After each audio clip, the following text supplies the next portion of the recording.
жерде барлығы жазылған. Полный билет 1300 тұрады. 1100 жасап, тек қана ішке кіріп, кәдімгі халық кесенесінің ішіне кірмек болады. 1100. Жаңағыдай 200 төлеп, ары қарай полный кіру болады. Outside or inside? Окей. Окей, thank you, mister. Осындай билет берді. Кірген кезде, және шыққан кезде. Мына жерде екіге бөлінетіні only cash деп тұр, және тағы да картамен деп тұр. Ол индиялықтарға, яғни жергілікті адамдарға. Мына жақтағысы ол туристерге.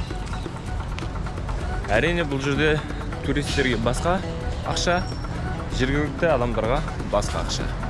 Банаға жерге кері барамыз. Көмектесіп айтып жатыр. Әжеден кересің. Come back later. No, thanks. Come back, have a look my shop. Okay. After. Okay. My name Ashu. Ашу? Yeah, this is my shop. Ашу, брат, ашуланбай тұрғанда шыққаннан кейін магазиніне кіріп шығайық. Не сатады екен көруге болады.